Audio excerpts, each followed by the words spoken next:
Those who are here committing crimes, robberies, shooting at police officers, raping innocent people, have been a harm to our country. I want to sit down and hear the plan on how we're going to address them. And I would love to sit down with the Board of Czar and hear his thoughts on how we're going to address those who are harming our citizens. In the era of cancel culture, no one's afraid to be honest about the truth. Well, cancel me, because I'm going to protect the people of the city. And that's New York City Mayor Eric Adams now saying that he's open to deporting dangerous migrant criminals in the city. He's expected to meet with incoming Border Czar Tom Homan next week. A recent report finds that there are nearly 60,000 migrant criminals living in New York City, including more than 1,100 suspected or known gang members, including the gang Tren de Aragua. Meanwhile, Texas will reportedly begin busing migrants to deportation centers instead of sending them to sanctuary cities like New York, Chicago, Denver, and Los Angeles. Texas has sent nearly 120,000 migrants to sanctuary cities since 2022. Now they'll send them directly to the ICE deportations. Joining me now is Texas Congressman Keith Self, a member of the House Veterans Affairs and Foreign Affairs Committees. He's also a retired Army Special Forces colonel. Congressman, thanks very much for being here. Your reaction to hearing this from Mayor Adams?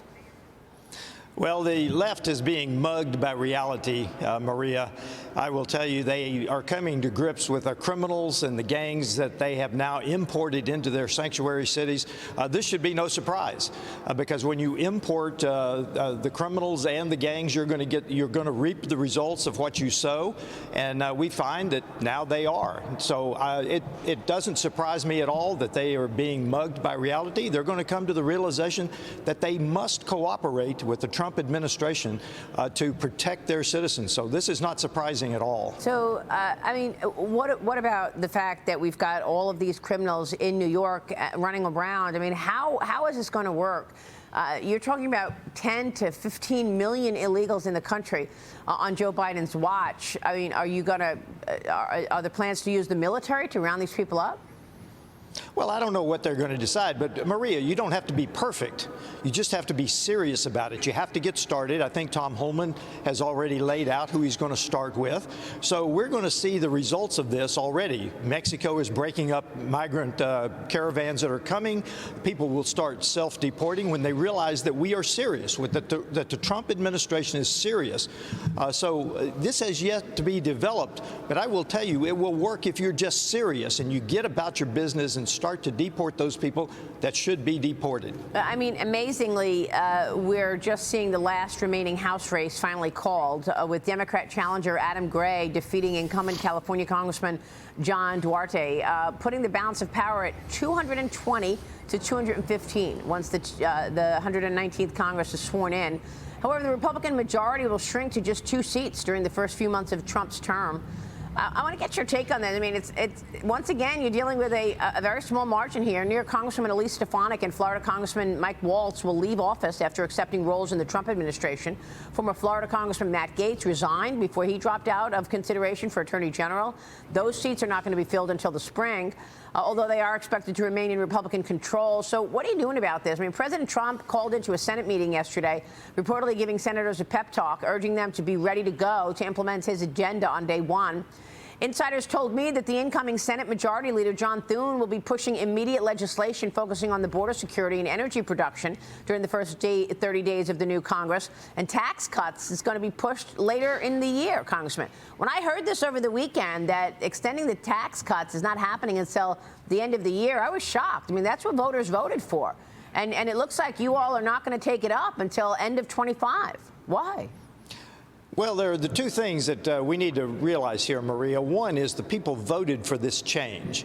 And two, we have Trump in the White House now as of January the 20th. So this will be a different narrow majority than we had under Joe Biden. Trump is a force of nature, and I think that we will see some changes. People will want to support his agenda, and I think that's going to be the major change. And the people of America are watching now, Maria, because they voted for this change.